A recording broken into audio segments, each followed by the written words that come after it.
Y a veces hace tiempo que lo venimos diciendo y hay gente que nos ha dicho que estábamos locos, que esto y lo otro y demás, ¿no? Parece ser que no estábamos tan locos cuando las circunstancias actuales son, ya no voy a repetirlas, pero sabéis cómo está la situación mundial en todos los aspectos, ¿no? En el marco imperialista, Estados Unidos y sus vasallos han establecido tres zonas donde quieren llevar ahora mismo la guerra. En algunas ya se está produciendo esa guerra y en otras está larvada, pero va a comenzar también. Esos tres puntos son Ucrania, pues donde Estados Unidos y la OTAN se enfrentan a Rusia. Yo no voy a hablar de ese tema porque ahora las compañeras y los compañeros lo hablarán. Asia Occidental, lo que malamente se llama Oriente Medio, que es donde el régimen sionista, con el respaldo del imperialismo estadounidense y occidental, pues están entablando una guerra, no solamente de exterminio contra el pueblo palestino, sino contra todo el eje de la resistencia. Ya es una lucha en la que están implicadas muchas más organizaciones y estados, incluso. El eje de la resistencia, hablamos de la resistencia de Irak, hablamos de Siria, hablamos del Líbano, de Hezbollah y otros grupos comunistas y demás que hay allí que están también enfrentando al imperialismo. Hablamos de Yemen, que está teniendo un papel importantísimo y al que de verdad yo creo que hay que quitarse el sombrero ante la actuación que están teniendo, porque le están haciendo bastante daño, no como todos esos gobiernos árabes que dicen de boquilla y que tal y que están sirviendo al imperialismo, ¿no? Bueno, y por supuesto Irán, que no voy a hablar, ya sabéis lo que está pasando también, ¿no? Y el tercer centro, el tercer frente donde el imperialismo estadounidense está actuando y va a actuar es en el este de Asia. Hablamos de pues, sitios donde Estados Unidos con sus aliados regionales, con Japón, Filipinas, etcétera, están confrontando contra China. Y a la vez confrontan también a través de Corea del Sur con la República Democrática de Corea del Norte, ¿no? Los observadores y la gente que sabe del tema dice que realmente el objetivo de todo esto, el objetivo último es China, es acabar con China, porque por lo que se supone en China, ¿no? En estos momentos y demás, económicamente además. Entonces, Estados Unidos, aunque hay gente que va diciendo que existen varios imperialismos, que si Rusia es imperialista, que si China es imperialista, realmente, si nos damos los datos, el único imperialismo que hay en este momento, el único imperialismo es el imperialismo occidental representado por Estados Unidos, ¿no?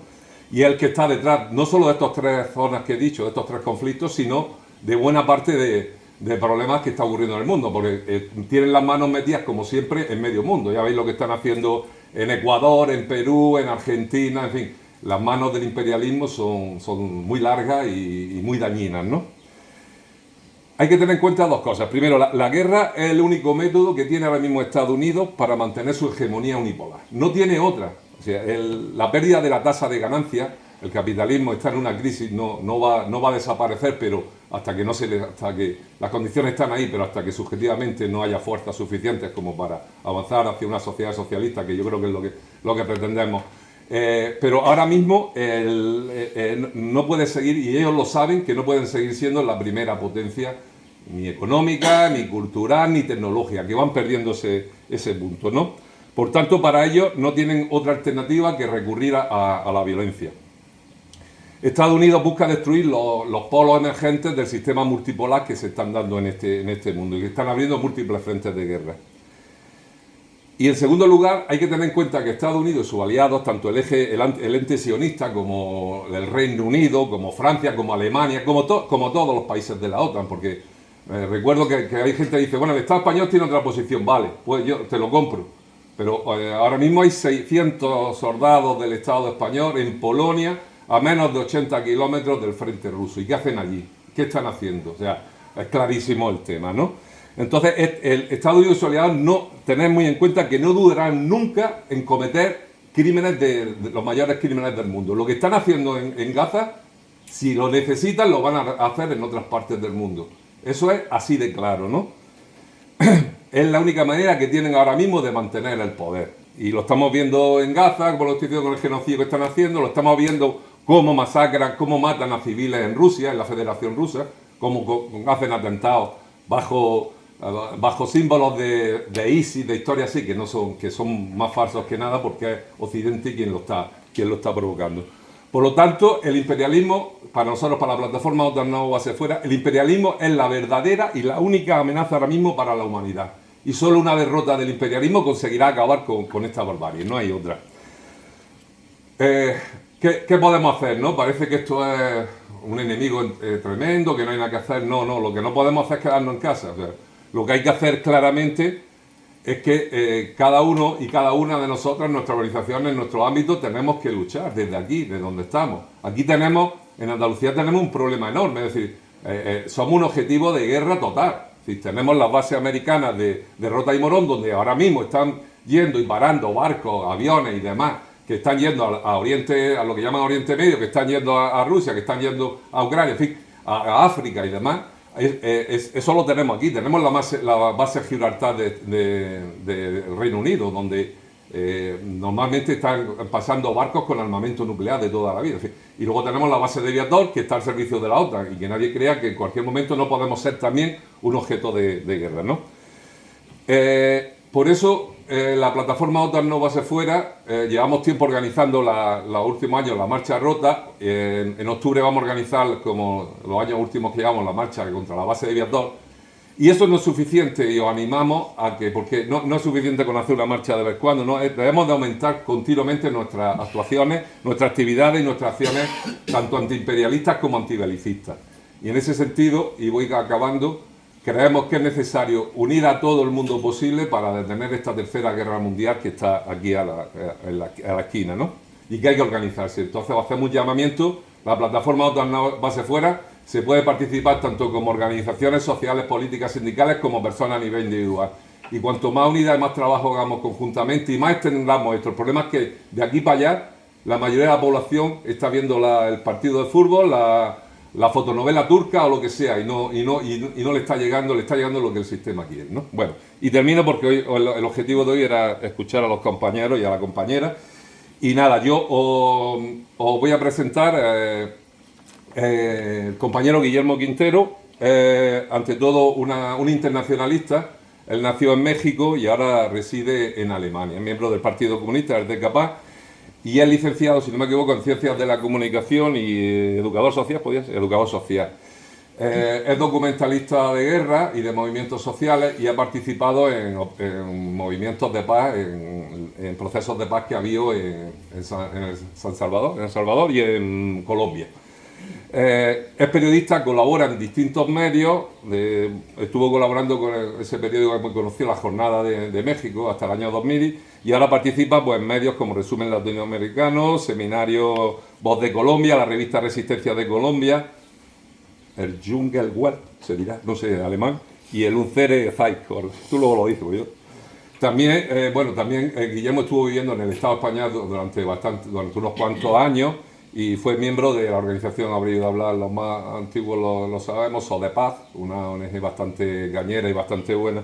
Y sobre todo también estuvo en Madrid en un movimiento que tuvo también en finales de los años 90 y principios del 2000, que fue el colectivo Lucha Autónoma.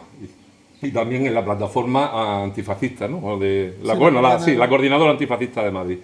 Es decir, y bueno, y sobre todo está aquí porque es miembro de la caravana que todos los años organiza la banda Basotti al Donbass. La banda Basotti creo que todos lo habría oído hablar, pero bueno, quien no, es un grupo de rock, de punk, ska, con gente muy mayor ya, de mi edad, pero que han sido y que siguen siendo súper cañeros, con sus letras son totalmente revolucionarias, a tope.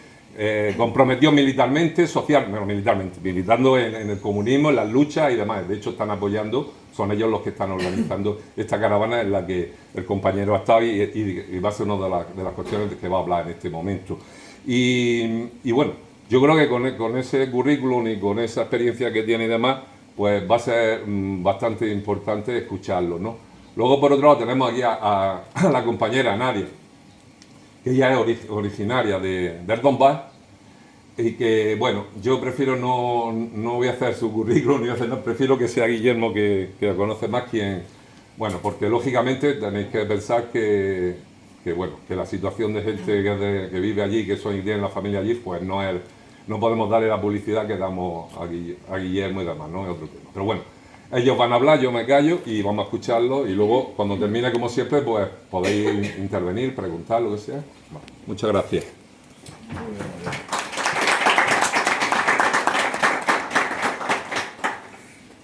Bueno, buenas tardes, yo soy Guillermo, bueno, ya me han presentado.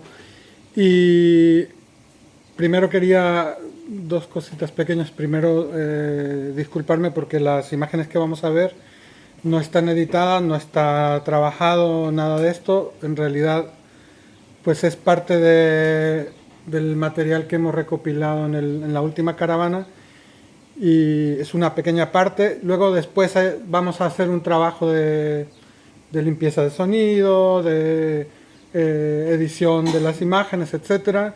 Pero claro, como ya había este viaje, pues yo preferí que, aunque sea en crudo, puedan ustedes por lo menos tener un poquito más de idea de lo que hacemos ahí, de cómo vivimos, cómo vemos las cosas que están pasando cuando vamos por allá.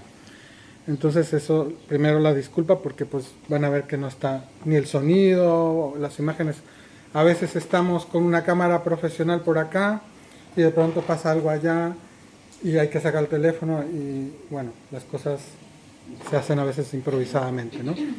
Luego, lo que decía Manuel es, sobre la compañera, bueno, pues Nadia va a darnos su testimonio de primera persona, ¿no?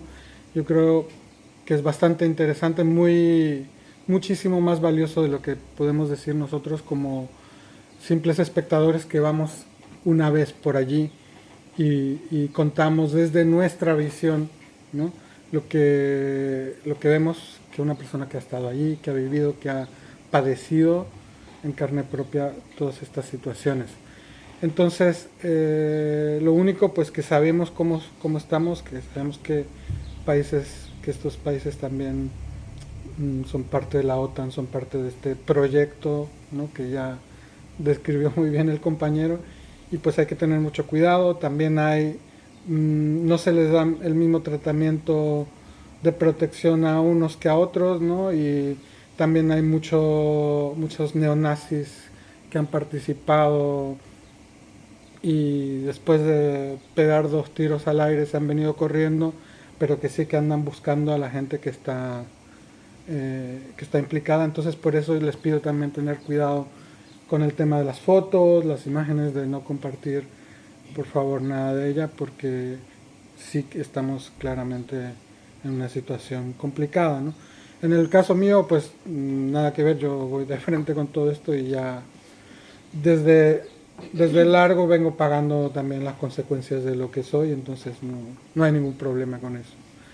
Entonces, lo primero voy a contar qué es la caravana antifascista Donbass, que como decía el compañero es una iniciativa de la banda Basotti, que es un grupo que también surge de una manera muy espontánea. Eran un grupo de amigos que no sabían de música, que no sabían de letras y que de pronto se pusieron en el barrio a tratar de imitar a sus ídolos, que eran los Clash, ¿no? Y que de pronto ellos empezaron también a hacer un poco de punk con conciencia de clase. Eso sí, lo tenemos muy claro, que los compañeros, los camaradas de banda Basotti, todos y cada uno pues tienen una conciencia de clase y han estado en todos los movimientos, en todas las luchas, han estado presentes y nos conocemos desde hace muchísimos años, por eso nos hemos ido encontrando, ¿no?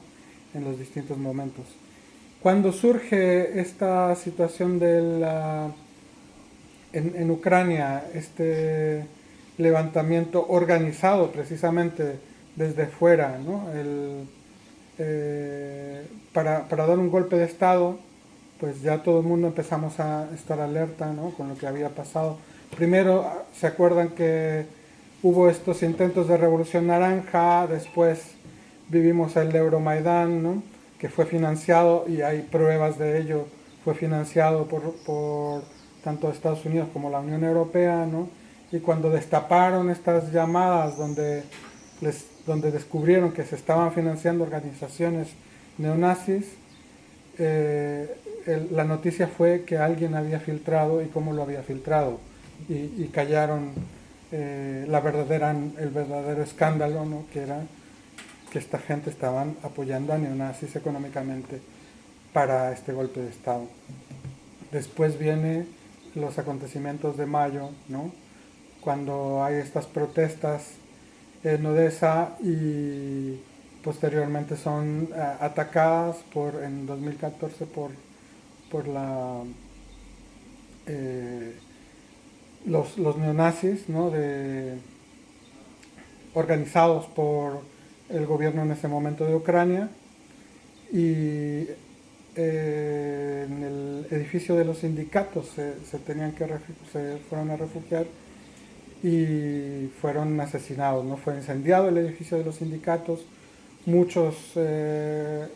Nosotros hemos hablado con sobrevivientes de esta masacre, ¿no? Y hay todavía compañeros desaparecidos, muchos fueron quemados, muchos fueron matados a golpes, y bueno, fue una cosa terrible que estremeció a toda la región de Donbass, y de ahí empiezan a surgir movimientos primero espontáneos de proteger los símbolos soviéticos, que fue una de las cosas que primero empezaron a atacar los neonazis, ¿no? Imagínense toda la historia y la memoria de los abuelos que habían sacrificado sus vidas por salvarnos a todos, no solo a ellos, a todos de estos criminales, ¿no? Fascistas, y empezaron a proteger, a organizarse, a proteger estos monumentos, y de ahí espontáneamente pues llegaron a tomar el poder, ¿no? Y expulsar a los gobiernos locales en las repúblicas de Donetsk, de Lugansk, en Odessa también, en Crimea. Luego se hicieron estos referéndums que acabaron en independencia.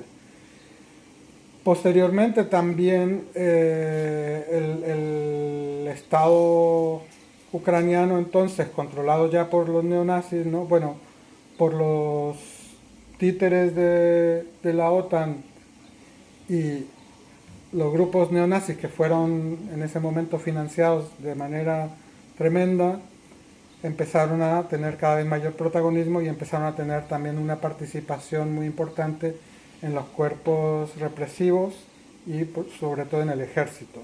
Y fueron entrenados, como ya después también confesaran off the record, ¿no?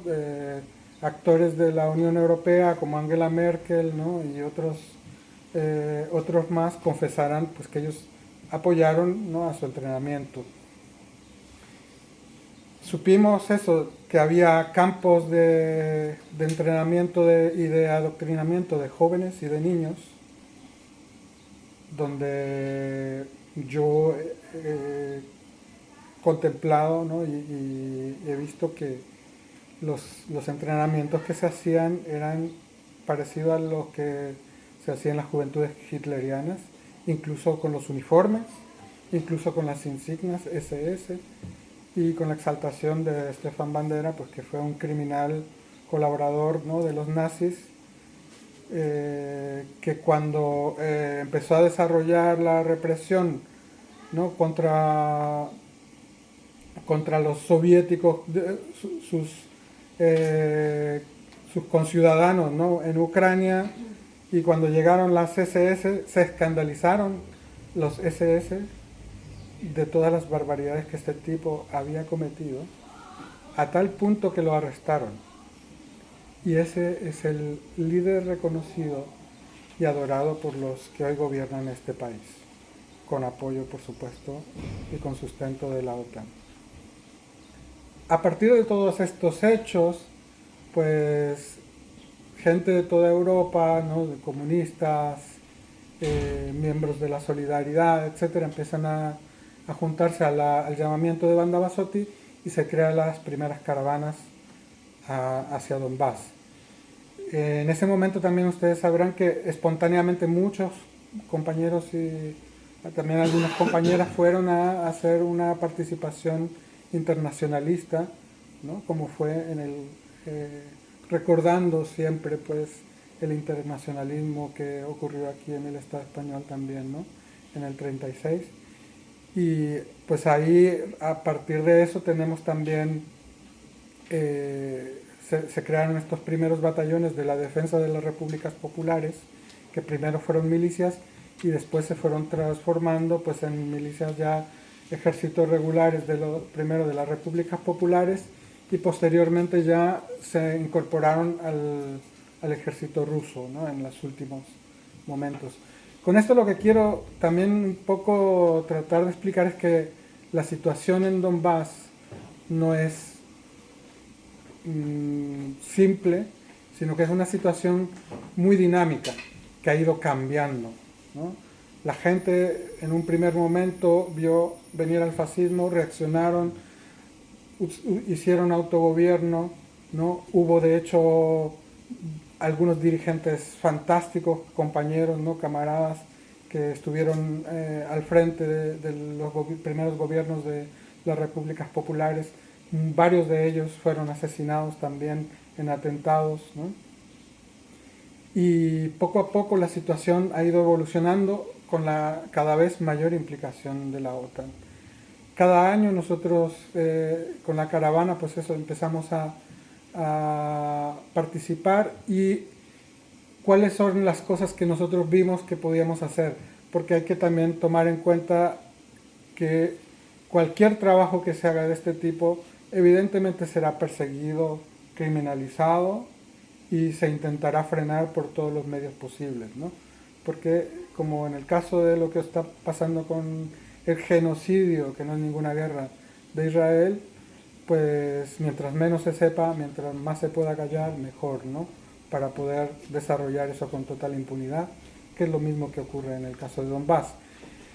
Entonces, nosotros pensamos que había varias cosas en las que podíamos participar o apoyar, y en primer lugar vimos, claro, estas milicias populares, estos encuentros con los compañeros internacionalistas, ¿no? Pues conocerlo, intercambiar, pero siempre los primeros contactos que tuvimos fue con los compañeros sindicalistas, ¿no? Y con los compañeros también de los partidos comunistas de las repúblicas populares, que fueron nuestros enlaces directos, ¿no? Tanto los sindicatos como las organizaciones sociales y en este caso pues los partidos comunistas de ambas repúblicas, sobre todo eso de Lugansk y Donetsk. Como digo, la situación que fue muy cambiante, pues también cuando se da, digamos, este primer momento en que todavía no estaba institucionalmente organizado todo a nivel de las repúblicas populares, había varias cosas que se habían quedado descolgadas, ¿no? Sobre todo algunos servicios, y nosotros lo que vimos fue los orfanatos como algo que desgraciadamente y con mucha alarma vimos que no estaba siendo atendido de manera institucional, y ahí fuimos a intervenir también, ¿no? A tratar de apoyar, y fuimos apoyando una serie de orfanatos, tanto orfanatos normales como orfanatos después con chicos discapacitados, niños y niñas discapacitados. Y bueno, pues apoyamos de manera material, apoyamos de manera también económica estos orfanatos, y posteriormente pues y también apoyamos de manera emocional. Ustedes lo van a ver que claro, nosotros cada año llegábamos a estos orfanatos, y ya los niños nos estaban esperando, ¿no? Porque claro, muchos niños de estos son hijos también ahora de víctimas de la guerra, de la misma guerra, ¿no? De su situación, su condición de huérfanos. Y en estos orfanatos, aunque son muy bien atendidos, muy bien cuidados, ellos, claro, hacen estos festivales. Ustedes, todos los que tienen hijos, ¿no? Saben que estos festivales que se hacen en la escuela, donde vamos y vemos nuestros hijos actuando, ¿no? Y unos aplausos, y para ellos es muy importante. Cuando nosotros vamos a estos orfanatos, nosotros somos esos padres y madres y familia, y ellos son esas estrellas, ¿no? Que que reciben ese amor también y esa calidez. Entonces, para explicar eso, nosotros en la caravana tenemos ese objetivo, ¿no? El trabajo humanitario, más claro y más directo con los orfanatos, el trabajo de relacionarnos con los compañeros y compañeras de las organizaciones y de los trabajadores, y luego el trabajo periodístico que desarrollamos algunos periodistas, concretamente de retratar y difundir todo lo que vemos allá cuando estamos, de contarlo, de explicarlo, de desmentir, ¿no? Porque nosotros hemos visto, personalmente yo he visto escuelas bombardeadas a la hora de la entrada de los niños, ¿no? Con misiles de precisión, o sea, no estoy diciendo con una cosa que tiras y a saber dónde va a caer, sino con misiles de precisión apuntando a una escuela a la hora donde van a entrar los niños, y que ha matado, por ejemplo, a las maestras, ¿no? Algunas maestras. Yo he visto y he estado allí en los hospitales cuando han sido bombardeados también. Yo he visto y he sido testigo de cómo han bombardeado mercados, cómo han bombardeado estaciones de autobuses, cómo han bombardeado a la gente en la calle,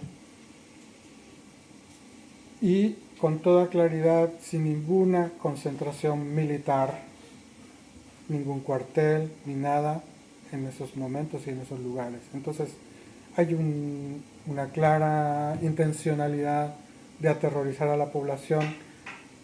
Tengo también testimonio, tengo también pruebas de las granadas de racimo con pequeñas bombas que son dispersadas, ¿no? Para que un niño llegue, la agarre. Y he sido testigo también personalmente de cómo en los hospitales, por ejemplo, estuvimos en la batalla de Mariupol, y bueno, yo pude ver, aparte de ver todas las insignias de los lugares abandonados, las insignias neonazis, los armamentos que hemos también documentado, que son armamentos proporcionados por la OTAN, ¿no? Para atacar a la población civil. También hemos testimoniado cómo los niños eran baleados en el codo, en las rodillas, en el abdomen, ¿no? Con intencionalidad, pues imagínense, ¿no? De dejarlos no solamente dañados físicamente, sino generar un trauma terrible, ¿no? Bueno, hemos visto cómo vivían en los sótanos, cómo padecían este aislamiento, ¿no? En esas batallas. Yo he sido uno de los primeros periodistas, ¿no? Fuera de los rusos, que ha podido entrar en la central nuclear de Zaporilla, ¿no? Y también he documentado, he podido entrevistar al director, y he podido también documentar los ataques, ¿no? Del ejército ucraniano contra la central nuclear, que pues imagínense ustedes, ¿no? Con las experiencias que hay de Chernobyl, de Fukushima,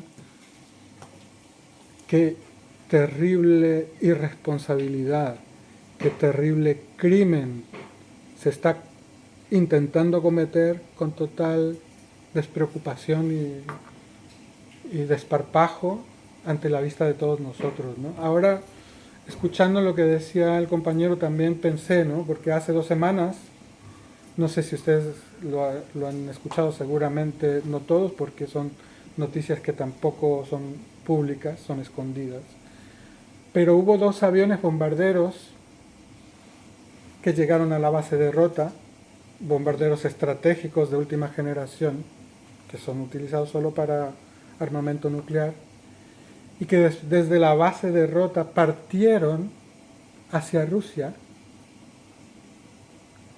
en lo que las noticias, los medios estos criminales y cómplices de desinformación y medios de guerra, porque así no los podría yo denominar de otra manera, denominaron un test.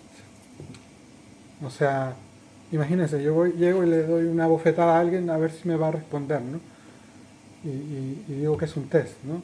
Claro, si lo hubieran hecho los rusos, si hubieran ido los rusos a la Florida, ¿en qué situación estaríamos?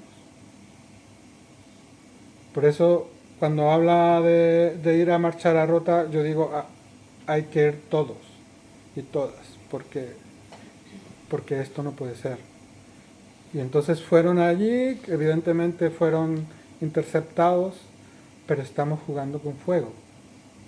Estamos jugando con fuego en este momento. Entonces, la caravana durante estos últimos 10 años ha desarrollado este trabajo en esas áreas. Y claro, también podemos decir que nosotros, por ejemplo, como periodistas también hemos trabajado de manera totalmente independiente.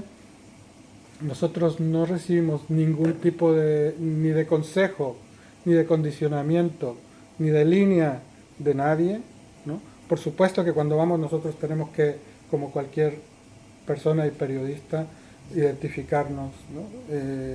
Pasar todos los controles porque son zonas delicadas y ser acreditados, por supuesto. Pero jamás, en todo el tiempo que yo he estado ahí, nadie me dijo, ni tienes que hablar con este, ni no hables con este, ni hemos ido a nuestra bola y claro, donde no nos dejan pasar, no nos dejan pasar y como a todo el mundo, ¿no? Y donde hemos podido, pues hemos ido hasta la cocina, ¿no? Pero no tenemos ningún tipo de condicionamiento ni ningún tipo tampoco de relación. También nuestra labor y nuestra tarea, porque somos también cualquiera que pretende hacer una cosa independientemente del discurso oficial, ¿no? Que es lo que ha pasado. Por ejemplo, ahora hay dos compañeros periodistas en Alemania que están con un proceso judicial, ¿no? Les están pidiendo 3 años y no regresan a Alemania porque simplemente los acusan, ¿no? De ser prorrusos, pro-Putin, ¿no? Que son los adjetivos de moda en este momento, lo cual es tan estúpido y tan falso como el argumento que utilizan cuando protestamos por el genocidio en Palestina y que nos acusan de ser antisemitas, ¿no? O sea, más descaro no podrían tener estos genocidas. Pero en ese sentido sí que podemos decir que nuestro trabajo, nuestra tarea ha sido una labor en ese sentido que nosotros somos, yo por lo menos, yo soy comunista, yo veo y analizo esta situación y los compañeros también de la caravana desde una visión de clase y nosotros tenemos muy claro que Rusia no es la Unión Soviética, que Putin no es comunista, existe actualmente una nueva oligarquía en Rusia, ¿no? Y ellos están en este momento pues planteando su supervivencia a nivel de un Estado capitalista, ¿no? Pero también hay fuerzas allí que nosotros hemos encontrado y conocido y hay también alianzas, ¿no? Tenemos la relación también con los compañeros, los camaradas del Partido Comunista de la Federación Rusa y de las diferentes corrientes. Y tenemos también contacto con los compañeros que nadie habla de ellos, por ejemplo, de los compañeros que fueron del Partido Comunista Ucraniano, disuelto, perseguido, criminalizado y algunos de sus miembros asesinados. Nadie habla de esto, ¿no? Nadie habla de la izquierda ucraniana también perseguida, prohibida, criminalizada. Y pues estos han sido nuestra contraparte. Nosotros tenemos claro que es una lucha en la que los soldados rusos en este momento, igual que nuestros compañeros internacionalistas que fueron a combatir al fascismo, los soldados rusos marchan con esa bandera, con la bandera de la victoria en los tanques y con las insignias ni siquiera muchos de ellos de la Federación Rusa, pero todos los que he visto, a excepción quizá de algún caso aislado, pero con las insignias de la Unión Soviética. Y eso es lo que hemos visto. Porque aunque no gran parte de esta gente no sean comunistas, pero sí tienen claro la lucha y el gran esfuerzo, el sacrificio de sus abuelos por erradicar el nazismo, y eso es lo que ellos están intentando en algún caso, ¿no? Muchos de estos combatientes que tienen presente. Pero hay que dejar claro, evidentemente, pues las cosas no son exactamente así. Es una situación muy compleja, ¿no? Y evidentemente, claro, ahora en esta guerra que es producto también, pues de como todas las guerras, ¿no? Es un esfuerzo por ganar una cuestión comercial, por apoderarse de recursos, por robar, no hay otra palabra. Y bueno, pues el interés de Estados Unidos primero era separar, por supuesto, que es una de las cosas que ha conseguido, separar a Europa de Rusia, ¿no? Que, por ejemplo, en el caso de Alemania, Rusia proporcionaba la energía que pudo generar en todos estos años atrás el desarrollo y el estado de bienestar alemán, ¿no? Si no fuera por esto, pues la situación en Alemania sería muy diferente. Y ahora lo estamos viendo, cómo los precios de la energía, las empresas están emigrando y pues hay una situación muy delicada de competitividad para Alemania. Entonces ha conseguido romper Estados Unidos con esto, ha conseguido pasar del exportador número 20 de gas licuado a ser el número 1, ¿no? Con este comercio de gas licuado a través de enormes tanqueros que utilizan unas cantidades ingentes de diésel, que es de lo más contaminante, ¿no?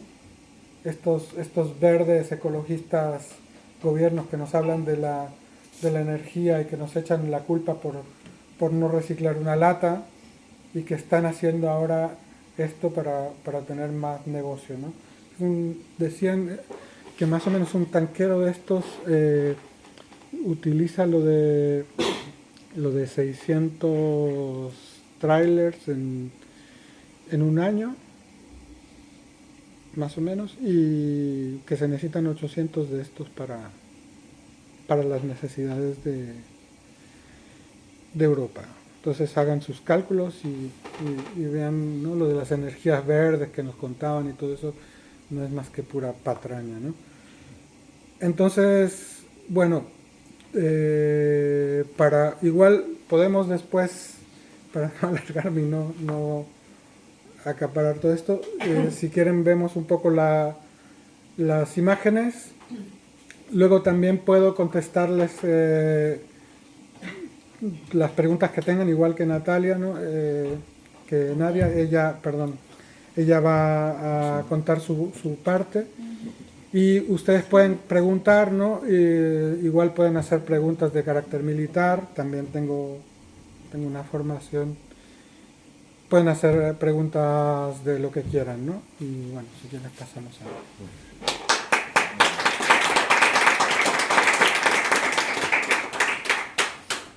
En estos años que hemos estado oyendo, pues una de las cosas que hemos visto, la primera imagen que vamos a tener, yo te voy a decir luego de hacer pausas, perdón, Alicia, porque realmente no, como es una cuestión de presentación.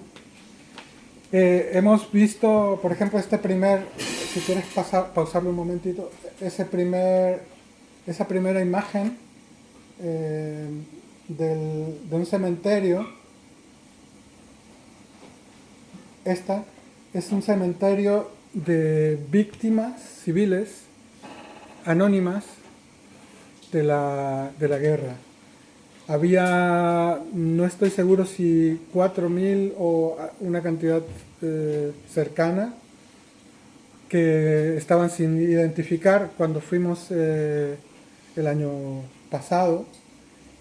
Y pues como ven, esto estaba en una situación bastante precaria, pues porque había una gran cantidad de víctimas, pero estaban empezando a hacer un trabajo de identificación a través del ADN para poder conseguir identificar, ¿no?, a estas víctimas.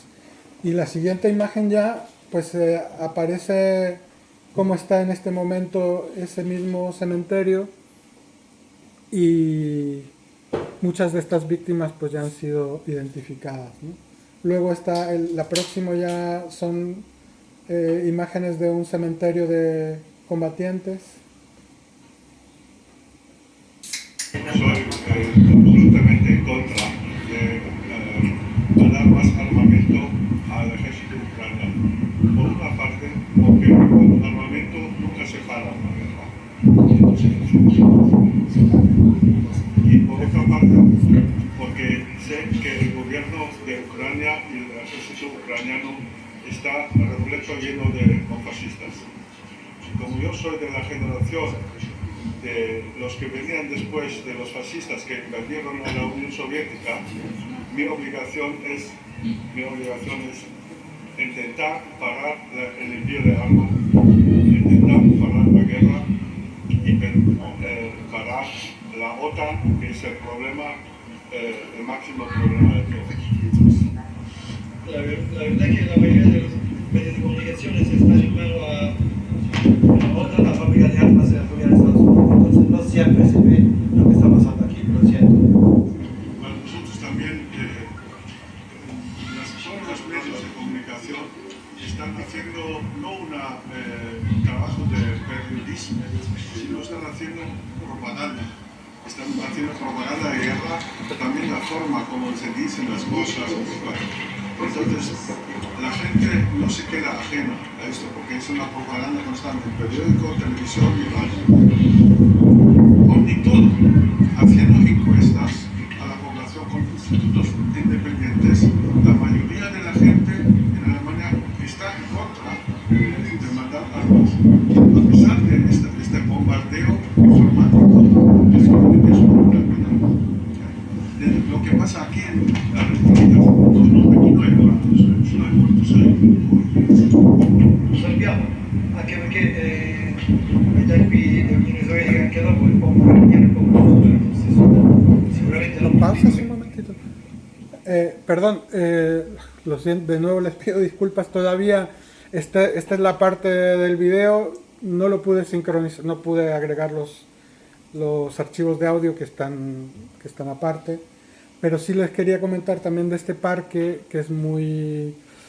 Lo quise agregar aquí porque este parque es un lugar donde están el memorial de los niños víctimas de los ataques ucranianos.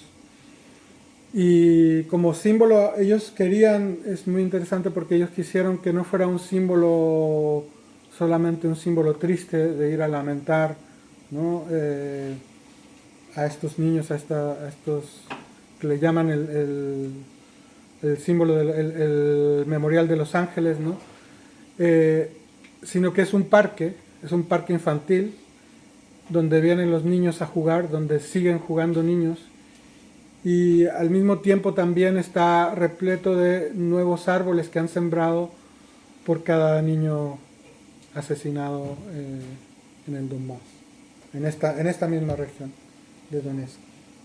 il popolo ucrainiano è a favore di Zelensky, questo è chiaro.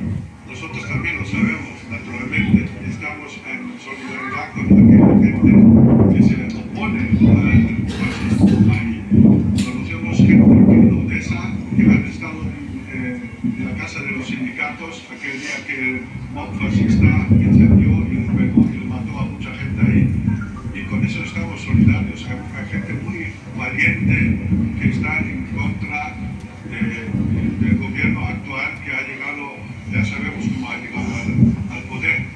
Entonces tenemos todo el profundo respeto y la solidaridad con aquella gente que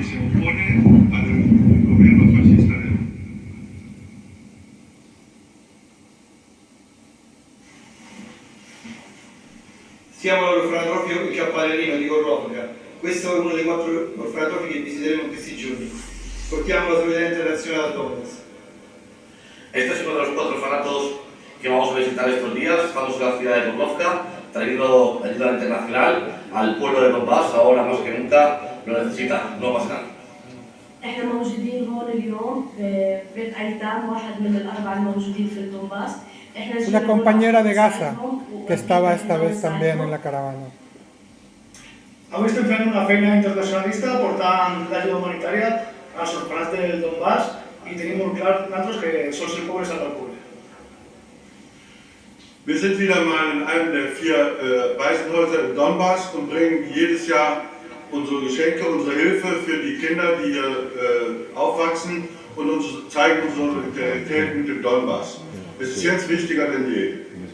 No pasará. Nous No pasa nada. No pasará. Nous sommes dans la ville de Gorlovka. C'est un des 4 orphelinats que nous sommes en train de visiter. Nous avons remis du matériel scolaire pour les enfants victimes de la guerre. Et nous sommes solidaires avec le peuple de Donbass qui résiste pour continuer à vivre.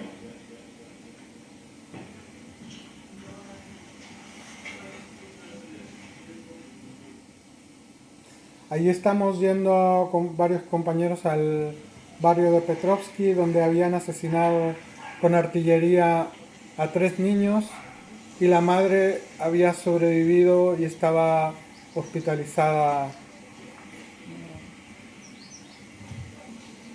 Y mientras estábamos grabando esto, pues pasaron una situación que luego les voy a contar con detalle también. Nos encontramos en el distrito de Petrovsky, en la región de Donetsk, donde hace 2 días, 14 de marzo de 2024, 3 niños de 2, 10 y 14 años fueron asesinados por las bombas del ejército ucraniano, bombas que financian y que dan el Estados Unidos y la OTAN y que, bueno, pues para esto valen, para masacrar a la población civil desde hace más de 9 años.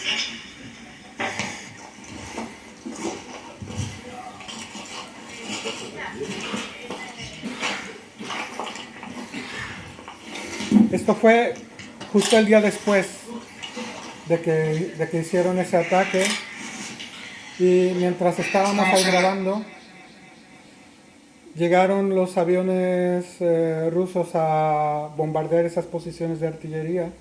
Lo podrán ver que era muy cerca y bueno, bombardearon esas posiciones y mientras estábamos nosotros grabando. Zona en la casa del barrio de Petrovka que ha sido bombardeado ayer y donde han matado a 3 niños. Esto es una constante en este barrio y desgraciadamente ha tocado a 3 niños inocentes.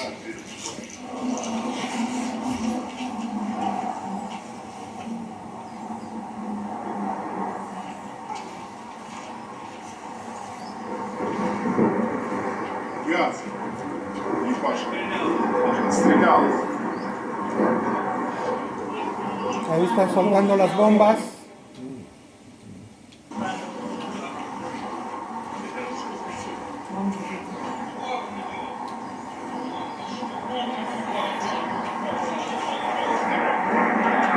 Y ahí sueltan las bengalas para que no ser atacados con los antiaéreos, ¿no?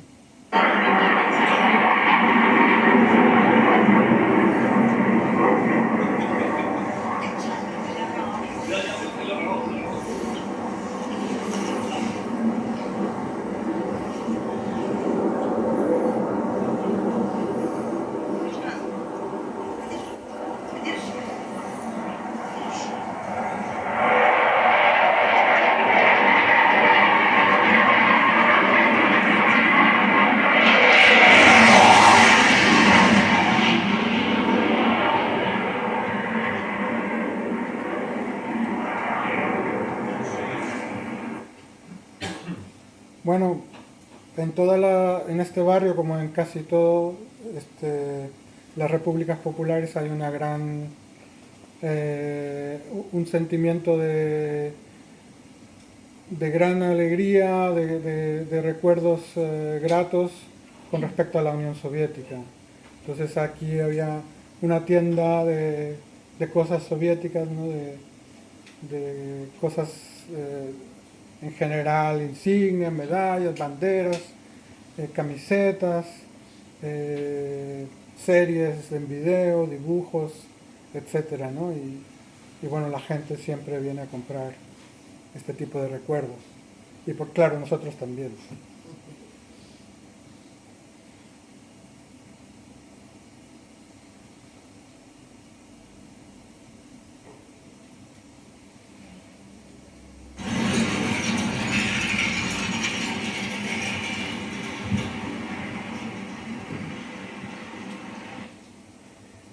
Este es el hospital de traumatología, que pueden ustedes ver cómo está bombardeado. Cuando se habla de Donbass, a veces la gente piensa que son pueblitos, que son regiones pequeñas. Estamos hablando de ciudades enormes, como las podemos encontrar en Andalucía, o como las podemos encontrar en otros lugares, ¿no? Donde viven millones de personas. O sea, la región de Donbass creo que son alrededor de 6 millones de personas, ¿no? Si no me equivoco. Entonces, estamos hablando de ciudades y este es un barrio, ¿no? Que podemos ver que está en una situación un poco descuidada, se podría decir, o un poco con bastantes problemas, porque es una zona muy cercana a la línea de contacto y muy castigada por el ejército ucraniano.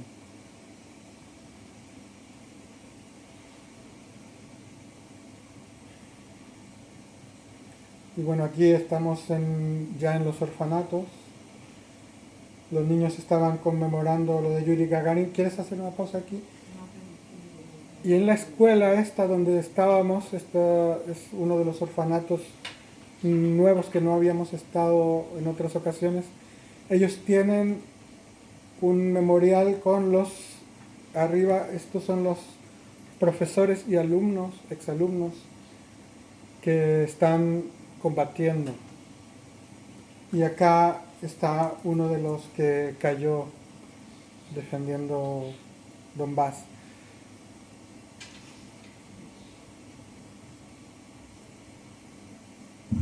Como miembro de la caravana antifascista de la Banda Barsotti en el 2024, estamos muy contentos de estar en el barrio de Akivovsky y deseamos un gran progreso y buena prosperidad para este lugar.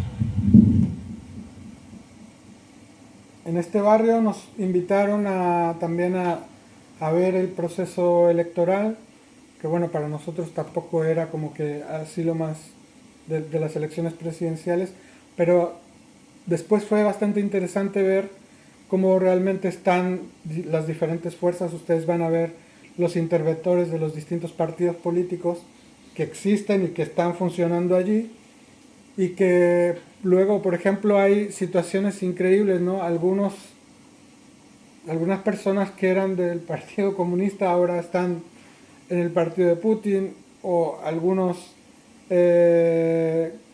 compañeros, por ejemplo, en el caso de este barrio que visitamos, el alcalde era del Partido Comunista, pero recibió también un atentado y bueno, estaba curándose y había asumido una alcaldesa del otro partido. Pero su segunda era también del Partido Comunista, una camarada. Entonces se dan situaciones también muy complejas que evidentemente no caben en el discurso facilón y absurdo que nos cuentan, ¿no? En los medios de engaño y desinformación.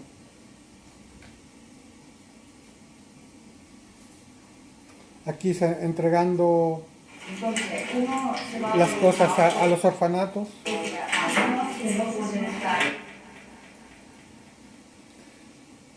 Y aquí viendo las presentaciones de los chicos, de los niños.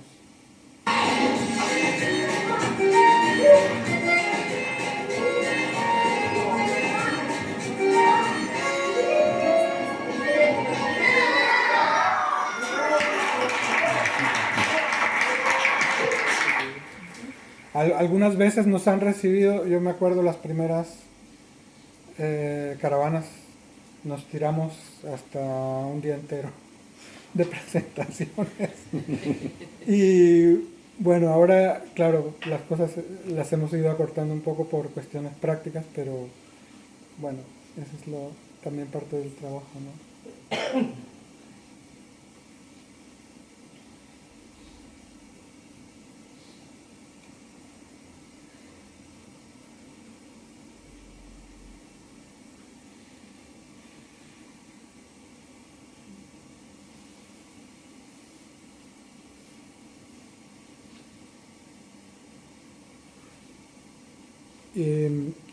Una de las cosas más interesantes, ya para cerrar mi intervención, es que cuando estuvimos ahí en los últimos días de esta caravana de este año, tuvimos una entrevista con refugiados que huían de las zonas de combate, ¿no? Siempre hay, de eso tampoco se hablan de los refugiados que vienen a Europa o que van a otros países, pero no se habla de los refugiados que van a las mismas zonas de las repúblicas, de las anteriores repúblicas populares, o que van a Rusia mismo, ¿no? De eso no se habla en los medios tampoco, y tuvimos una posibilidad de hacer una larga entrevista con ellos. Yo publiqué, esto creo que me lo publicó la Agencia Bolivariana de Prensa, pero bueno, lo podemos también compartir, y es muy interesante cómo los más afectados, los más traumatizados por la situación de la guerra, y que con dolor, cuando ya fuimos contándoles que nosotros por ejemplo, ¿no?, que yo había estado en Mariupol y habíamos visto pues todo el sacrificio y las penalidades que habían tenido que pasar, y los crímenes de los batallones neonazis, y ellos poco a poco se fueron abriendo. Pero lo más conmovedor de todo esto es cómo esas personas tan dañadas, tan traumatizadas en ese momento, cuando vieron a la compañera de Gaza, se les olvidó todo el sufrimiento que habían padecido y se volcaron. Entonces, bueno, con esto cerraría mi parte y pasaría a Nadia, que es mucho más interesante y más intenso lo que nos tiene que contar.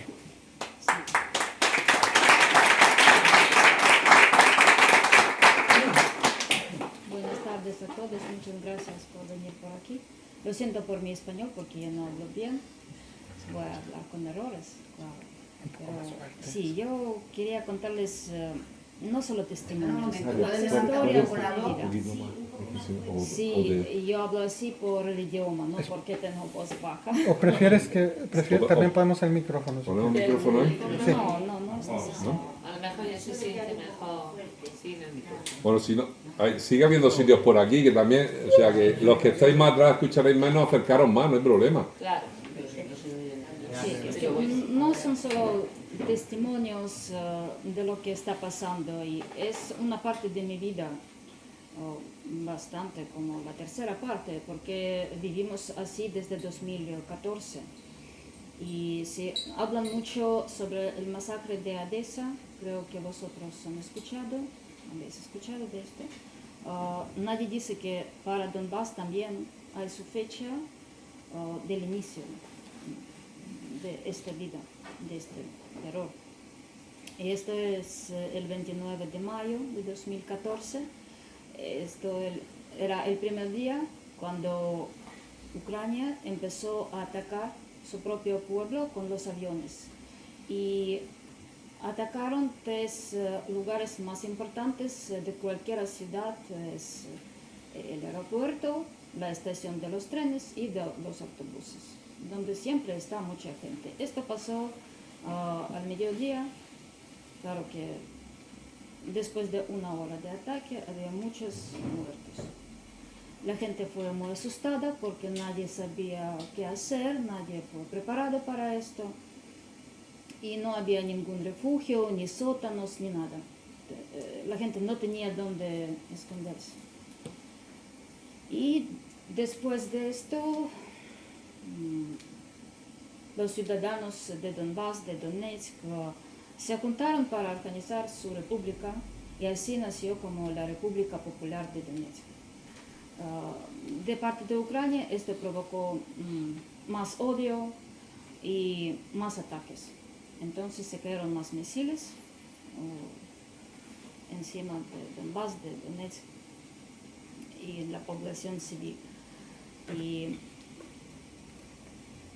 esto pasó en verano de 2014.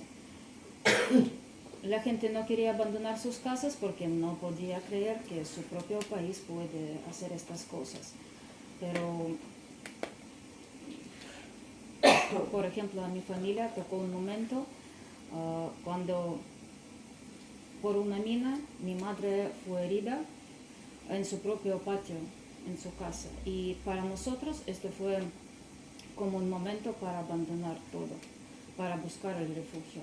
Y el único camino que teníamos en este momento, esto fue ir a Ucrania, a otra parte de Donbass que estaba bajo control de Ucrania todavía.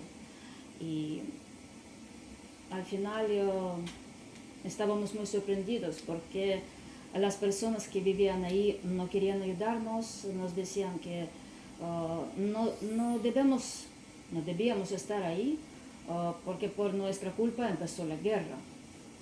Y después de unos meses en estas condiciones horribles teníamos que volver, como la mayoría de la gente, porque les chocó lo mismo, les tocó esta situación y poco a poco teníamos que sobrevivir.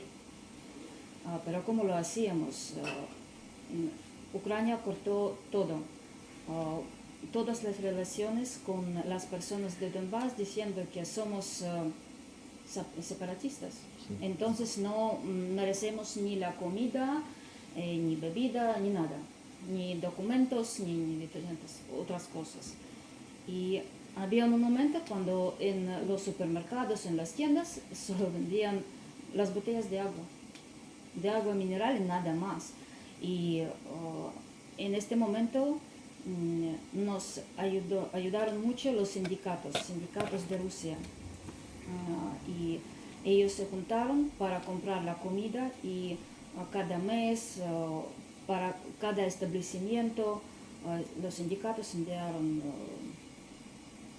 los productos como espaguetis o cereales o azúcar y pues la gente después tenía que repartir esta comida. Yo, por ejemplo, trabajaba en la universidad y nos ayudaba mucho la Universidad Técnica de Moscú como amigos por sindicatos.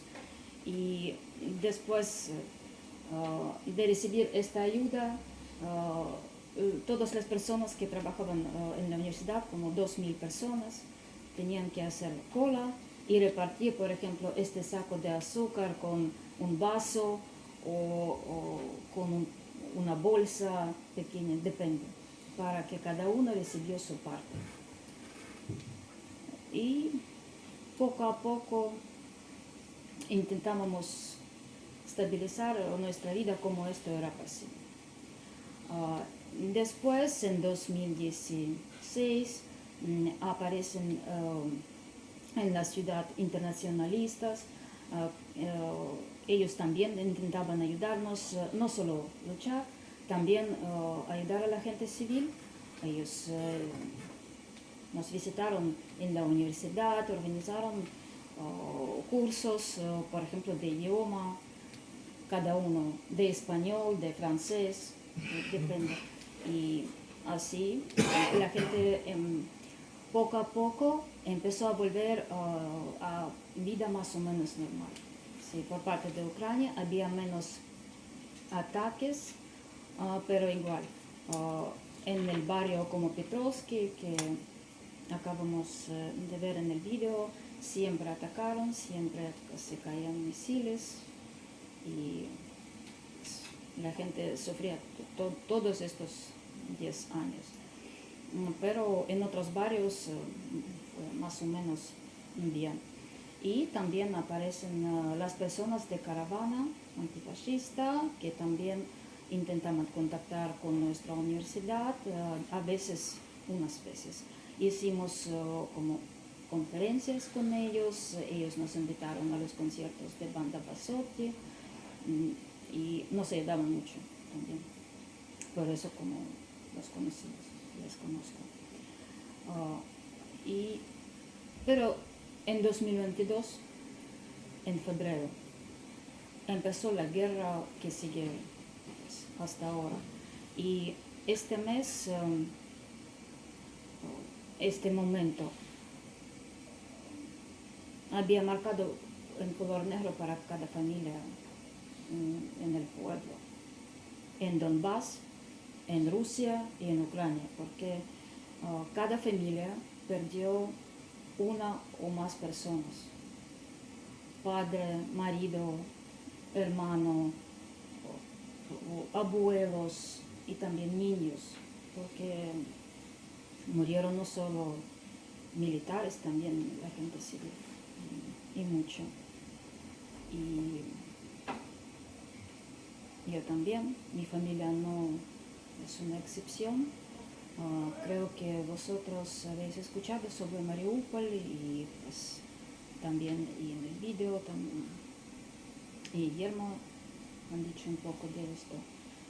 Pero nadie dice y nadie había dicho sobre unos pueblos pequeños que están alrededor de Mariupol. Y estos pueblos sufrían mucho más porque después de cada lucha, pues, combate. Después de un combate, este pueblo desaparecía porque estaban destruidas todas las casas. Sí, claro que si es un pueblo pequeño, después de un ataque de aviones, no queda nada, porque es muy fuerte. Y mi abuelo vivía en uno de estos pueblos. Cuando empezó la guerra, la línea del frente pasaba entre este pueblo y la ciudad donde vivíamos. Yo, mis padres, mi tío, intentábamos sacarlo de este pueblo muchas veces, pero por los combates fuertes que habían en este pueblo alrededor, no nos daban permiso. Y así la persona de 92 años tenía que vivir en el sótano, sin agua, sin luz, sin comida, sin pan, sin nada.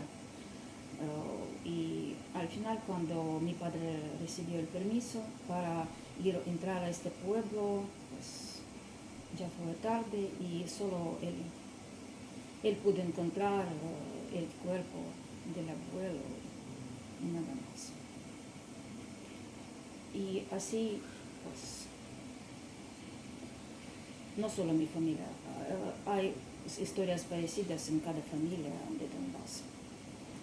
Y hay muchas pérdidas. Y cuando era la pérdida más fuerte en mi vida, yo decidí salir de ahí y buscar refugio en otro país, más lejos de guerra. Pero mis padres siguen estando ahí, viven, y yo estoy en contacto con ellos cada día, preguntando cómo están. Intento llamarles, no solo para escuchar, para ver con video. Y cada vez cuando hablo con mi madre, en el fondo yo escucho los sonidos de aviones, de explosiones, de ataques, de misiles, pues todas estas cosas. Y yo entiendo que están en peligro. Y la gente que vive ahí también está en las condiciones horribles, porque a pesar de todo, y ellos no solo sufren por el ataque, también les falta cosas simples para sobrevivir. Por ejemplo, ellos pueden estar sin luz después de algún ataque, estar sin electricidad una semana o más. Y, por ejemplo, sin electricidad o sin gas y sin calefacción. Y si esto pasa en verano, la gente puede encontrar las posibilidades para preparar la comida. Pero si esto pasa en invierno, cuando en la calle hay temperatura como 15 o 20 grados bajo cero, porque siempre hace frío ahí. No es posible hacer fuego y preparar algo en la calle. Y también hay muchos problemas con agua. Por ataque de estación, pues no sé cómo se llama en español, correcto. Estación de tren. No, de tren, de estación de agua. agua. Estación de agua, vale, vale. de Agua, sí, sí. Sí, Depósito, la depósito. ciudad se quedó sin agua completamente. Y gracias a Rusia y su apoyo, ellos construyeron un canal especial para dar agua a los ciudadanos. En la ciudad ahora están 2 millones de personas. Y recibir agua ellos pueden solo una vez en 3 días. Por ejemplo, de 7 a 9 de la tarde. Y otros días no. Entonces, en esta hora, cada uno tiene que hacer como guardar agua y después usarla por sus necesidades.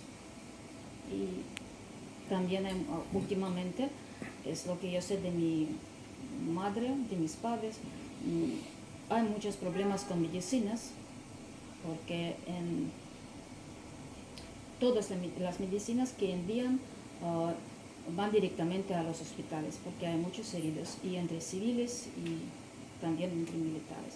Y en las farmacias prácticamente no hay nada. Ellos no pueden comprar. Y también de las últimas noticias he escuchado que algunos de hospitales también cierran solo para los militares heridos, porque hay muchos.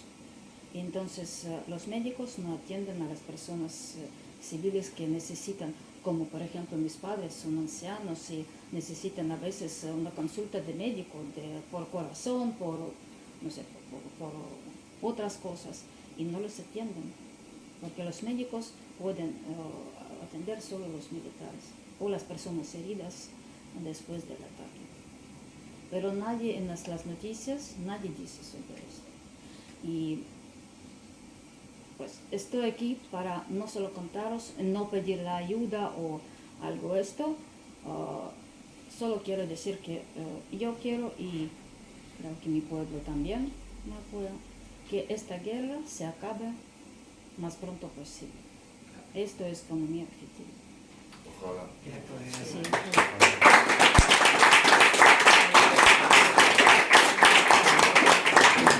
Bueno, agradecerle a los dos compañeros, al compañero y a la compañera, que además llevan un día de autobús, de horas y horas de autobús. Ya sabéis cómo está el transporte en Andalucía, el transporte público, y están bastante cansados, pero ya habéis visto el testimonio, los testimonios de ambos.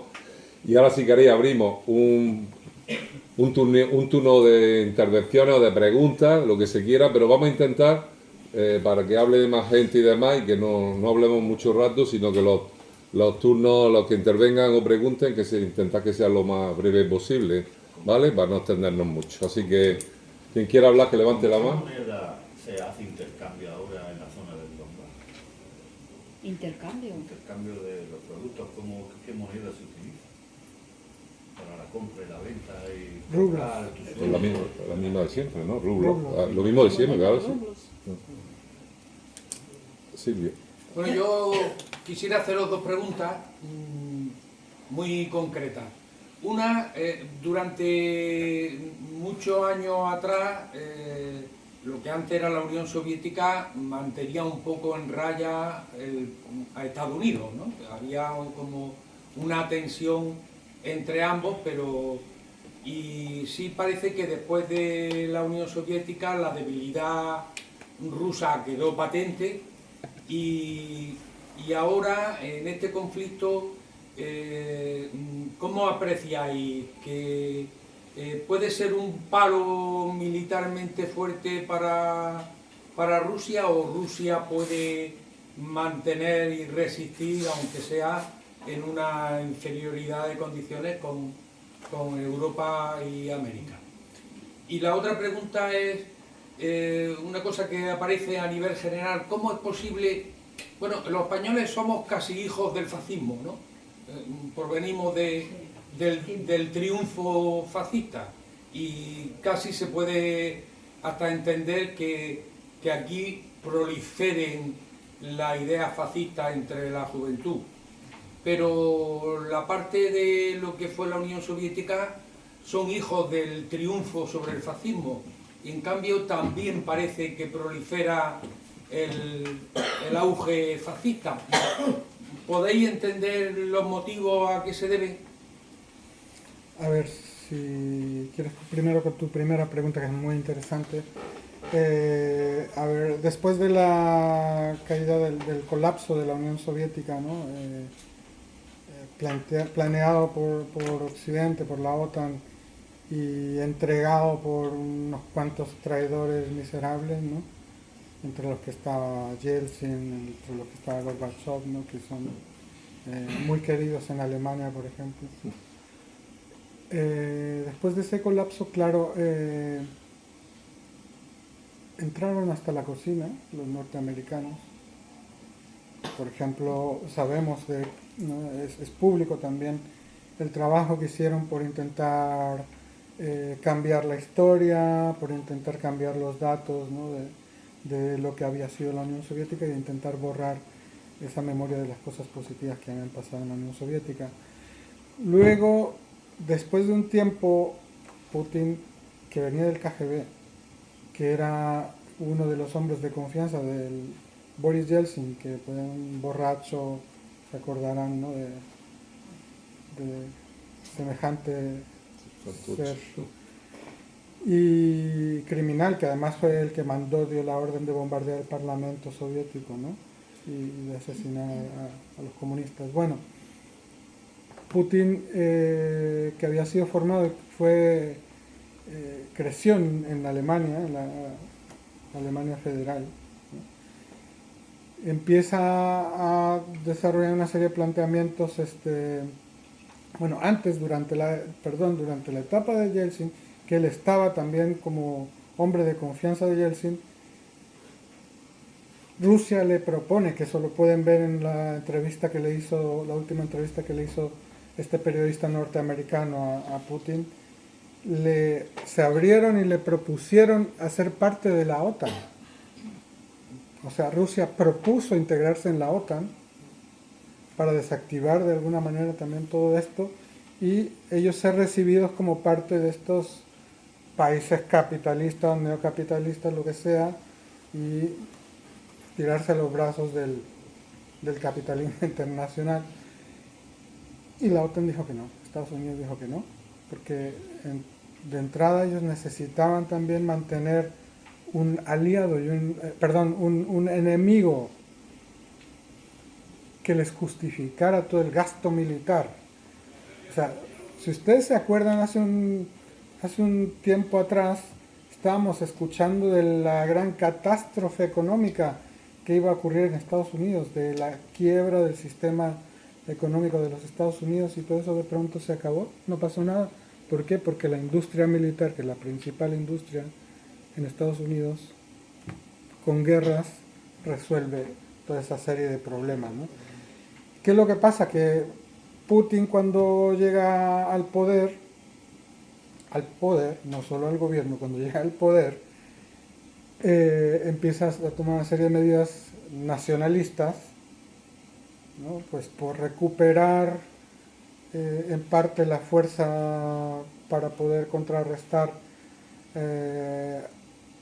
a Occidente, y entonces empieza también la carrera por rearmar a Rusia y también volver a estructurar la industria armamentística, la industria, darle de nuevo, él mismo lo dice, durante muchos años empezó a desarrollar este proyecto de autonomía, de prepararse para ser atacados, ser agredidos.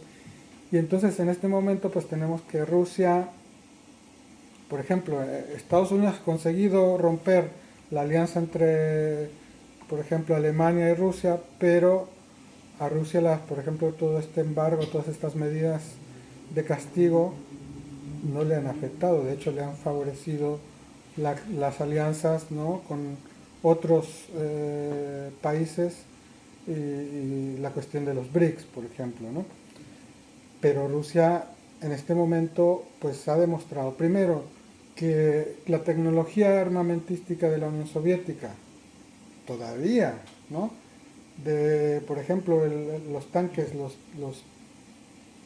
T-70, los más modernos, y los anteriores son superiores.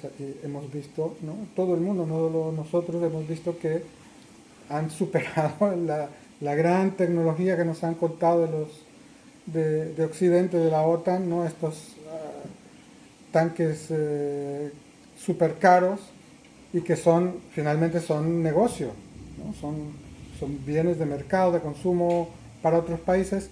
Y el problema es, claro, que tanto a nivel de guerra convencional también Rusia ha demostrado tener la capacidad no solo de resistir, sino también incluso de derrotar, ¿no?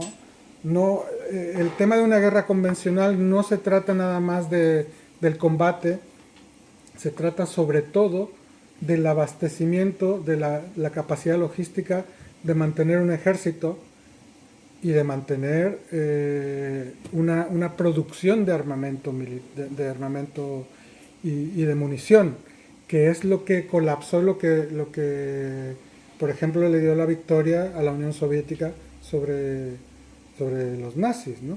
Y en este caso, además de eso, sabemos también todos que Rusia cuenta con más armas nucleares que toda la OTAN, que Estados Unidos, pero además que cuenta con tecnología de misiles nuevos que todavía Estados Unidos no ha desarrollado, ¿no? Estos misiles hipersónicos que no son capaces de ser derribados, y que Estados Unidos ha calculado que necesita 20 años para llegar a ese nivel tecnológico.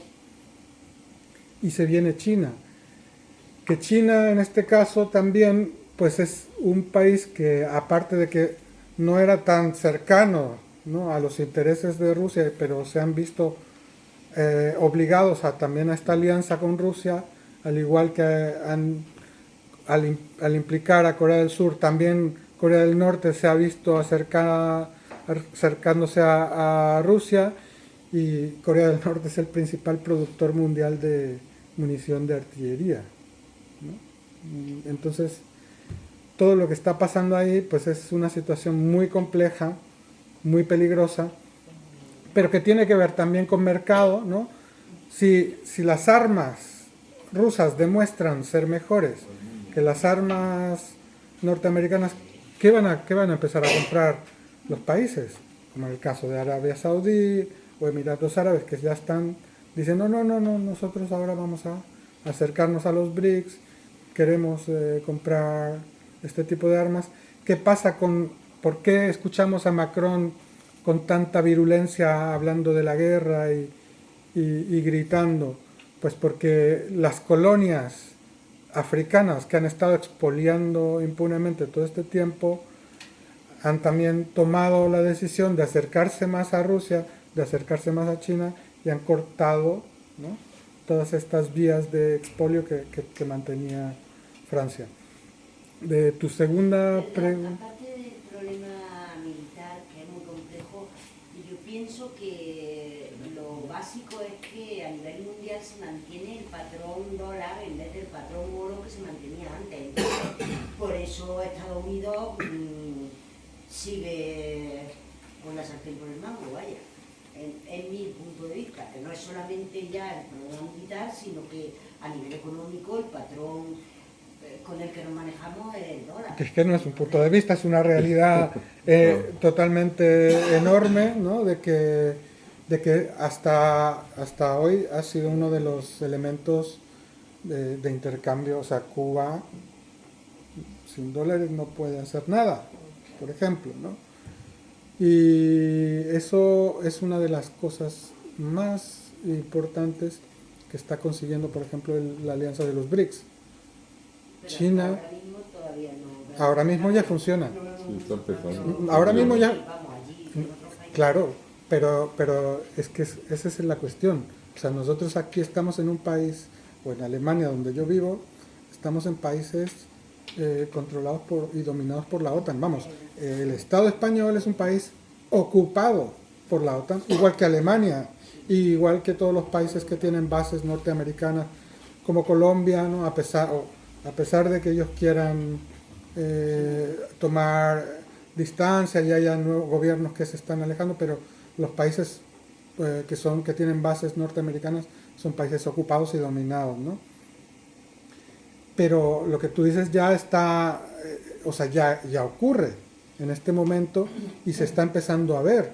O sea, yo te lo puedo decir, por ejemplo, con el tema de las vacunas o con otros temas, como en América Latina y en otras regiones, en África mismo, esto está empezando a cambiar y está generando situaciones muy diferentes, ¿no? que cambian el mundo. Es que no sé si la segunda pregunta, espérate, la segunda pregunta... Ese auge del fascismo entre la gente, la nueva gente, bueno, la sí, juventud.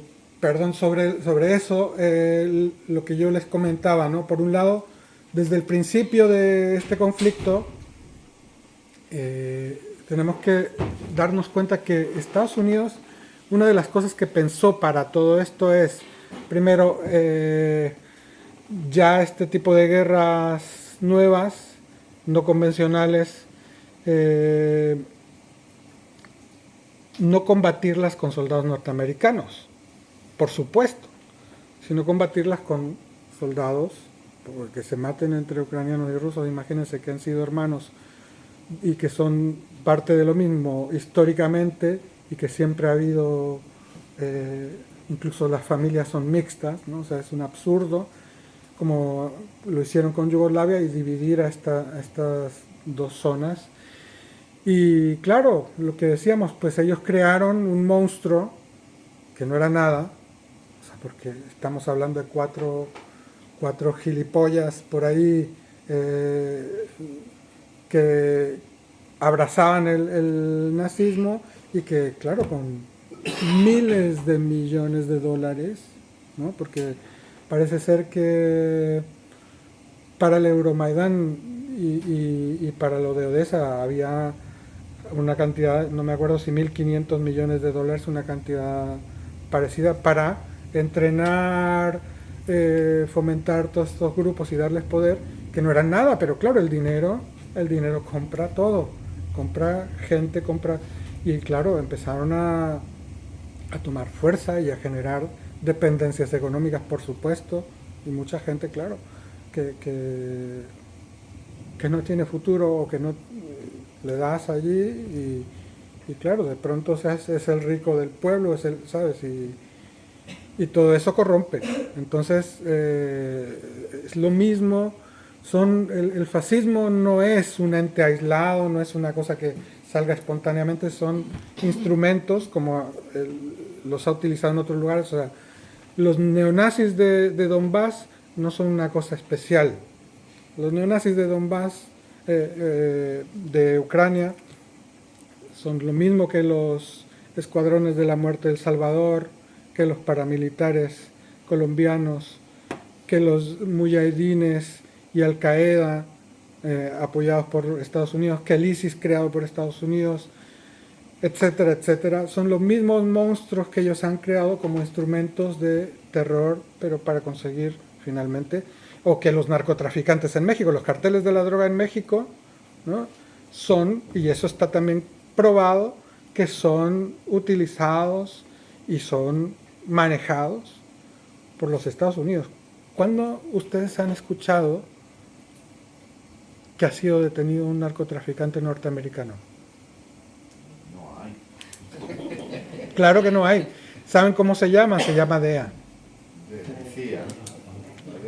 Sí, bueno, o sea, la DEA trafica y ese dinero, que no lo digo yo, o sea, que eso está probado en múltiples, desde Irán Contras, etcétera, etcétera. Claro, está probado que ese dinero pues es utilizado para estos crímenes, para estos atentados como de dudosa procedencia, ¿no? Pues que no se pueden confesar o que hay que esconder de dónde viene el dinero, como estas cosas que pasan en el teatro de Rusia que nadie sabe, nadie supo, o lo del Nord Stream 2, que también Sí, América sabe mucho de desaparecidos, Además que respecto a lo que tú dices, es que ha sido diseñado, o sea que lo que ha ocurrido es crear una generación entera que han estado trabajando, yo he estado leyendo cuestiones y demás, que trabajando en los colegios con los niños y metiéndole el odio a los rusos que siempre han sido hermanos y que tal, metiendo el odio en los colegios. O sea, ha sido un trabajo de laboratorio del imperialismo totalmente planificado y demás, o sea, y han necesitado, no sé, eso no se podía hacer en 5 años ni en 4 años, ha sido una generación que han conseguido totalmente transformar y no solo, pero es que no solamente en Ucrania, sino que eso es lo que lo han intentado en Bielorrusia, o sea, en el Donbass lo han intentado en Bielorrusia, lo están intentando en Georgia ahora, o sea, que todo eso viene planificado, claro, Armenia. Y por ejemplo, perdón, lo de estos campos de entrenamiento para niños y jóvenes, que esto, o sea, lo sé yo de fuente directa porque he recibido correspondencia también con gente en Kiev, por ejemplo, ¿no? Y me han mostrado, o sea, me han mandado las fotos, me han contado, y pues de cómo sus hijos, o sea, si tú no llevas a tus hijos al campamento, ustedes saben de eso, ¿no? Como decía el compañero, ustedes saben de eso porque lo han vivido, ¿no?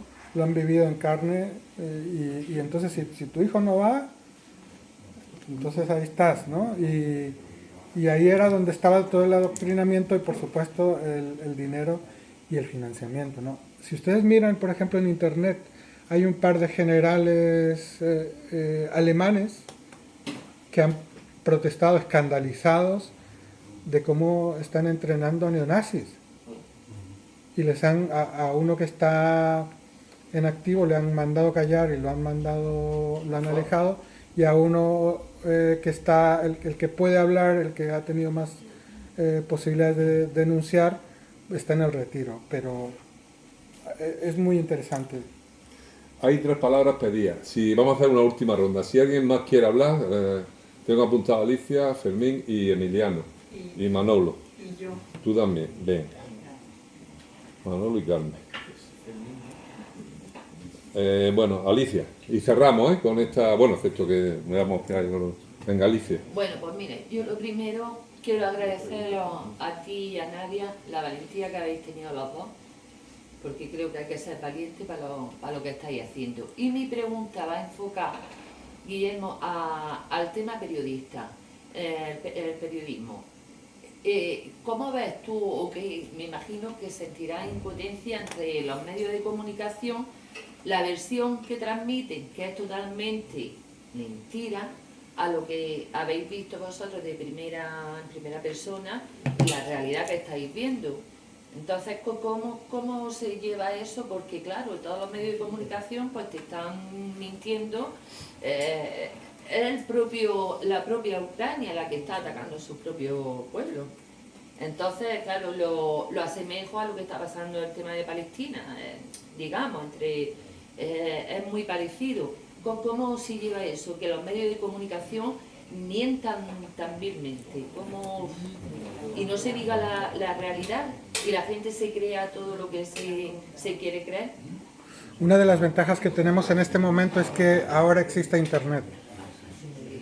Entonces, esa pequeña gran diferencia ha cambiado muchas cosas. Yo, por ejemplo, una de las cosas que hablo incluso con mi familia, ¿no? Que hay muchas cosas que Internet ha cambiado, incluso en pueblitos, incluso en culturas aisladas, ¿no? Hemos visto como hasta cuestiones de violencia de género, cuestiones de patriarcado, se han disminuido un poco por Internet, no por la conciencia de la gente, no por una formación tal, que hemos estado en esa lucha, pero que Internet de pronto, boom, ¿no? Ha llegado y ha cambiado cosas así. Y es difícil, casi imposible de ocultar, ¿no? Entonces, sí que hay evidentemente una gran censura, y no te voy a decir solo de los medios tradicionales o de los instrumentos de la OTAN. La izquierda, o sea, yo ahí en Alemania tengo que enfrentar discursos de gente que se autodenomina de izquierda, incluso que se autodenominan antifascistas y que ¿Y por qué? Muy sencillo. Porque cobran de ahí. Porque reciben subvenciones, y si tú vas en contra del discurso oficial, te cortan el ombligo, ¿no?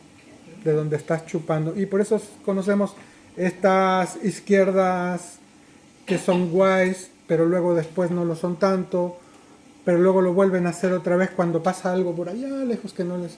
Entonces se hacen otra vez guay, ¿no? Y bueno, y más, que no quiero decir, pero muchos, ¿no? Y yo he vivido, por ejemplo, eso también en carne propia. A mí, en algunos medios, por ejemplo, en algunos medios mexicanos, gente, profesionales, periodistas, para mí, en muchos sentidos, muy buenos, que me han dicho, ¿sabes qué? Lo siento, pero es que si pasamos lo tuyo, en YouTube no me cortan el... Amenazan a la familia, incluso... No, les cortan el financiamiento. Claro, es que no es lo mismo que te diga, te vamos a hacer... Bueno, pues se te cierra el grifo. Y entonces esa gente que yo consideraba como periodistas de tal, no sé qué, me dicen, no, pues lo siento, pero ya no vamos a pasar tu artículo o tal. Bueno, pues muchas gracias. Es algo que yo conozco y claro, yo también, por ejemplo, tampoco he podido y no puedo yo vivir del periodismo. Hay algunos medios que me acogen, pero vamos, no es... Fermín. Nada, yo estaba interesado en qué pequeño análisis se puede hacer de cómo va a terminar esta guerra. El tiempo no lo sé, pero el cómo creo que tendrá que ser como toda la guerra, sentándose en una mesa y haciendo un pacto. ¿Qué pacto crees tú que se va a hacer, no sé, tardando 6 meses o puede un año? Que no creo que se alargue eternamente. Es una pregunta muy buena. buena. No creo que lleguen a las bombas nucleares, no creo. Bueno, pues yo... ¿Qué se oye de Europa con Rusia para llegar a un parado? A ver, tu pregunta es muy interesante. El tuyo personal. Yo veo que era una persona inteligente, ¿no? Entonces, tu análisis, ¿cómo crees? Yo cuento de lo que veo también y de las... o sea, pero... Sí, pero tú tienes tu propio análisis, ¿no? De cómo... Déjalo que hable. No, pero bueno, esa es una pregunta muy interesante, ¿no? El problema es que están jugando con fuego y que nosotros lo estamos permitiendo. O sea, están jugando con nuestras vidas, con nuestro futuro y el de toda la humanidad. Y ese es el peligro. Y nosotros tenemos que... nadie más lo va a parar. Nosotros tenemos que pararlo. Tenemos que contarlo, tenemos que salir, tenemos que denunciarlo. Porque es que ya no es ni siquiera decir, ay, bueno, ¿y qué les vas a dejar a tus hijos? Es que, y si no les dejamos, si no hay hijos, si no les dejamos nada, o sea, es el futuro de la humanidad. Esto, y ahí también me has dado el pie para dar nuestra posición con respecto a esto. La posición de la caravana es que esto se tiene que acabar de una manera negociada. Es el único camino. Esa es nuestra propuesta como caravana. Nosotros no estamos a decir, bueno, que gane tal, que nuestra postura es que dejen de haber muertos, ¿no? Y que haya una negociación con respecto a esto. Y es el único fin deseable de esta guerra, porque el problema es que pase lo que pase, de otra forma van a seguir habiendo muertos. O sea, ahora hay un cálculo entre 600.000 y 1.300.000 muertos del lado ucraniano, cálculos de militares ucranianos de alto rango, entre 600.000 y 1.300.000. Eso es toda una generación. Eso es una barbaridad. Y eso es el quiebre que está teniendo en este momento el ejército ucraniano, del cual no se va a poder recuperar. Pero ¿Ucrania seguirá como país? Espera. Hay más preguntas. Hay más pero bueno, deja terminar de contestar su pregunta. Si no, hay más preguntas. Dentro de esa pregunta cabe, ¿qué propone Rusia o hasta dónde quiere llegar Rusia con esto? Rusia ahora no confía, porque los acuerdos de Minsk ya escuchamos también, ¿no? Cómo se rieron de Rusia y confesaron, ¿no? Angela Merkel y otros de la OTAN confesaron que habían estado usando ese tiempo para fortalecer a Ucrania, ¿no? Y que los acuerdos eran una farsa. Entonces Rusia evidentemente ya no confía en Occidente, en la OTAN, y entonces lo que están buscando es primero la desnazificación de Ucrania, o sea, acabar con la ideología neonazi en Ucrania. Segundo, la destrucción del potencial militar de Ucrania para que vuelva a ocurrir esto, o sea, los van a dejar de tal modo que no puedan volver a ser un enemigo capaz de enfrentar. Y a esos acuerdos van a llegar. Y a partir de ahí, todo lo demás que si se entra a la Unión Europea, a Ucrania o no, que si qué tipo de sistema, que si quién gobierna, lo han dicho que eso ellos ya no se van a meter, ¿no? Y claro, lo que van a intentar es proteger, o en su caso me imagino, recuperar las provincias rusófonas, que esto llegaría a lo mejor hasta Odessa, ¿no? A lo mejor hasta Kharkov, pero que son cosas que tampoco están claras del todo. Emiliano. Vamos a ver, después de la pandemia que hemos sufrido, en la que un virus pone en jaque a la humanidad entera, los cimientos del neoliberalismo se caen completamente, pero totalmente se hacen añicos, porque toda su teoría de que es el capital el que mueve la economía y tal, fueron los estados los que tuvieron que hacer frente a todo el problema y tal. Ellos se desentendieron. Después de eso nos tocaba a la humanidad afrontar un tipo de transformaciones que le dieron a los pueblos más poder y menos al capitalismo. ¿No será la guerra esta un juego para evitar desviar la atención? Tanto en Rusia, porque en Rusia ya no es un gobierno comunista, es también neoliberalismo. Los oligarcas tampoco es que el pueblo, y también tienen el control de los medios de comunicación, igual que aquí, es que nos pasa igual. ¿No será un juego en el que el pueblo ucraniano va a ser sacrificado? Porque ahí no hay, como siguen así es que no queda nadie, vamos. Eso es un problema serio, muy duro, ¿no? Por eso hay que parar la guerra lo antes posible. Para entretenernos, para desviarnos, o sea, todo el dinero ahora se va para la guerra. Cuando la cantidad de problemas que tenemos en educación, sanidad, en que vivan mejor los pueblos, en que la gente tenga mejores salarios, todo eso para la guerra, para el inicio del armamento de los Estados Unidos y tal, todo eso se va. No es un juego y los pueblos estamos en la inopia, pero claro, esto no será un juego de... Bueno, yo sobre Rusia lo que yo he visto, por lo menos también este tiempo que he estado yendo ahí, no está todo concentrado en la guerra, ¿eh?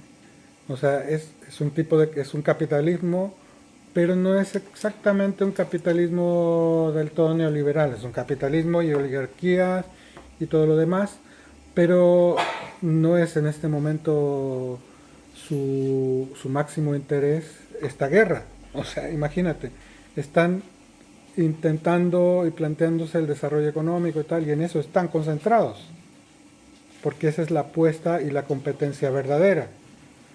¿Qué pasa? Pues en el caso de China, China ha ganado con esta guerra, ha ganado tiempo, primero para poder desarrollar su industria militar dentro de esos planes que tenía a 50 años y ser capaz de confrontar a la OTAN en solitario, y lo cual ya tampoco está en solitario, pero supuestamente dentro de 10-15 años China va a superar militarmente a la OTAN y no hay vuelta para atrás. Y Estados Unidos quería impedir esto, quería también detenerlo, pero ahora mismo está concentrado en otras cosas. Y China además no es su principal prioridad, o sea, no han doblado ni triplicado su gasto militar, a pesar de que Estados Unidos se lo ha hecho. Lo que han hecho es disminuir la pobreza extrema, o sea, han acabado con la pobreza extrema, ahora queda todavía el tema de la pobreza, ¿no? La pobreza que todavía pervive en muchas regiones aisladas de China, y están en ese tema de desarrollo, ¿no? con esa economía también mixta que está llevando China. Manolo. Quería hacer una pregunta y agradecerle que hayan venido y lo que están haciendo. Y la pregunta es qué se podría hacer para colaborar con la caravana y colaborar con BAS. ¿Qué tipo de forma y acción se podría colaborar? Lo que ustedes han visto, ¿no? Que había camaradas, compañeros y gente de solidaridad de diferentes países, de diferentes zonas, ¿no? Y lo que hay es que en cada lugar se organizan espontáneamente comités de solidaridad, comités de apoyo, y que tienen también sus propias dinámicas y que luego se conectan con la caravana y, bueno, contribuyen, porque hay distintos tipos de proyectos, ¿no? También de mandar ayudas materiales a determinados espacios, ¿no? Como estos orfanatos, etcétera. Pero pues hay muchos otros proyectos también que lleva la caravana. Y esa sería, digamos, la forma, ¿no? De tener un comité o lo que sea, pero por supuesto que, o sea, nada apoya más o combate la guerra que lo que ustedes pueden hacer aquí mismo contra las bases, contra lo que están haciendo aquí mismo, ¿no? Contra la manera que están interviniendo y están usurpando los recursos de ustedes y aprovechando todo eso para la guerra, ¿no? Eso es lo más que se puede hacer para acabar con todo esto.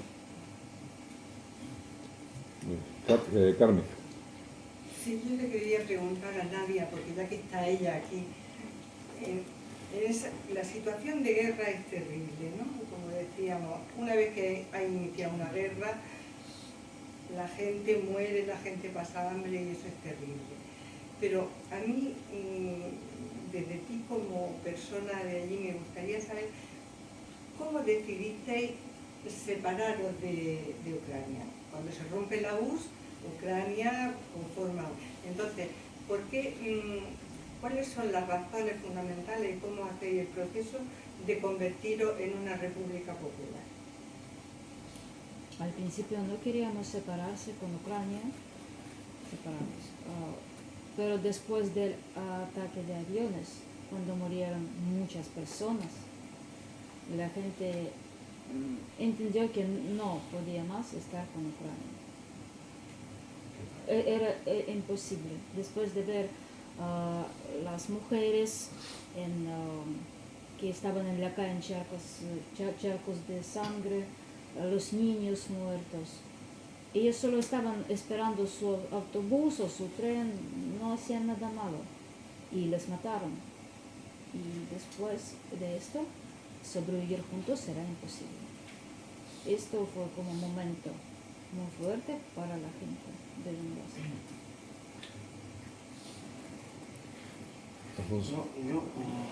Yo quería analizar y preguntarle a Nadia también, ¿cómo veis el futuro de Ucrania? Es decir, la realidad de Ucrania, hablo en general, aunque hay una parte, ¿no? La parte derecha del Dnieper, que es más prorrusa, que ya hemos visto en las elecciones donde se han podido celebrar en Crimea, el 90% ha apoyado con el 80%, más del 80% de población de votos ha apoyado a Putin, en el resto en Zaporilla, en Gerson, en Donbass, en la otra, que no recuerdo cómo se llama, el 88 o el 80% ha apoyado a Putin y todo eso, pero la realidad en Ucrania, ahora mismo a nivel global, es desastrosa. Es decir, yo que lo sigo bastante, estoy viendo que la población está disminuyendo, aparte de todo, que eso tampoco se ha dicho, que donde más gente más huyó fue a Rusia. El pueblo que más, el país que más ucraniano ha cogido no es otro que ha sido de Rusia. Pero la situación que hay es de un reclutamiento forzoso, además cogiéndolo en las calles, secuestrándolo en su puesto de trabajo y un alistamiento, un reclutamiento que han bajado la edad de reclutamiento de 27 a 25 años y se está barajando ya por el Maidán, por esta gentuza, de ponerlo en 20 años. Es decir, reclutar, llevar militarmente, tener la posibilidad de llevar niños con 20 años ya al frente, sin preparación, sin nada. la media de edad de los soldados está por encima de los 45 años, de los ucranianos, estoy hablando de los ucranianos. Es decir, se están quedando sin... se han cargado toda una generación de población joven, porque además los que han emigrado no van a volver. De hecho, estamos viviendo estos días que han pasado una orden para que no se tramitan pasaportes, es decir, todo aquello que tramitan, para poder repatriarlos, pero si no, no se tramitan. Y de hecho, en Polonia, por ejemplo, el otro día, hacían pasaportes a mujeres y a niños, pero no se lo hacían a los hombres. Eso, bueno, otra violación más de lo que están haciendo, ¿no? Existe la posibilidad de que, bueno, aparte de que hay una división también interna entre los propios militares ucranianos. Es decir, sabemos todos, bueno, que lo siguen un poco los de Zaluzny, que le ofrecieron ser embajador 60 millones de dólares o de euros y ser embajador en Londres. Él no se ha pronunciado todavía, que no es que sea un santo de mi devoción, pero bueno, porque también ha participado en todo esto. ¿Existe la posibilidad o hay la de que el pueblo ucraniano se levante y se rebele contra estos oligarcas, que además lo único que ha hecho ha sido vender al país? El otro día estaba leyendo un artículo y más del 80% de las tierras están ya en propiedad de BlackRock, de otra gente, vamos, de la explotación agrícola, aparte del robo que han hecho, del lucro, de la corrupción que hay, pero no puede existir la posibilidad de que haya algún tipo de revolución de los propios ucranianos contra esta gente, contra lo que es el Maidán. ¿Contra el gobierno que tiene ahora? Sí, contra el gobierno. Si yo le hablo del Maidán porque son... Yo creo que ahora la gente está tan asustada, especialmente los hombres que están en sus casas escondidos del ejército para no estar ahí. Ellos no van a salir a la calle. Ellos no quieren luchar, no quieren ir y luchar contra la gente de Donbass, porque no ven estas personas como sus enemigos, no quieren luchar con Rusia, pero están tan asustados que yo no creo.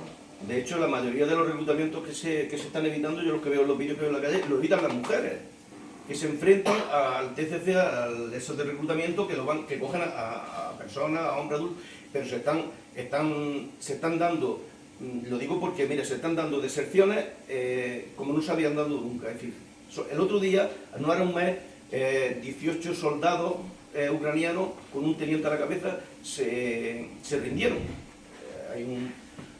Para los que no lo saben, hay una frecuencia que es la 149.200, ¿no? Y me parece que es Volga, el ese que utilizan para rendirse.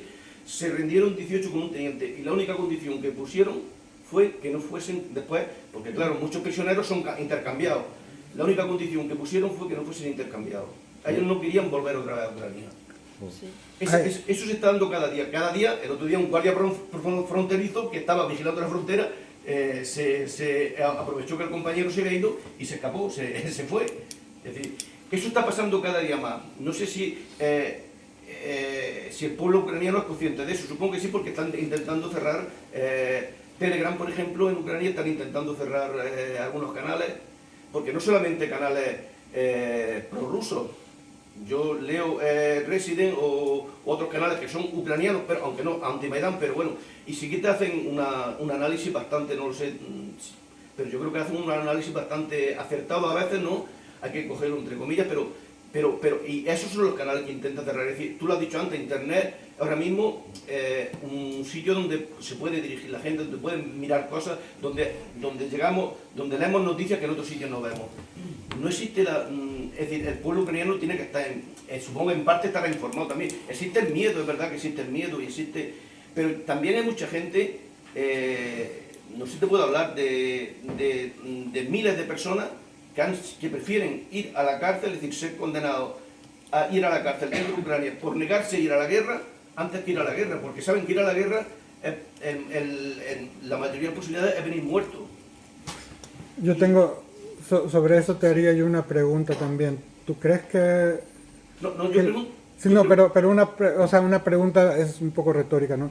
¿Tú crees que Afganistán, los afganos serían capaces de revertir y acabar con los talibanes en este momento?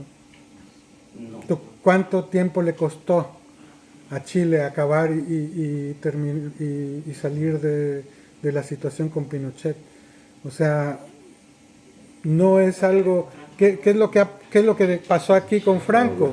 ¿Qué es lo que pasó con... O sea, no tiene que ver con la situación terrible y incluso de hambre que pasa. No, existe mucha información, existe... Sí, pero no es o sea, no hay la capacidad. Están masacrados, están totalmente destruidos. O sea, ella no lo ha dicho, pero a ella le cayó un misil en su edificio cuando estaba allí.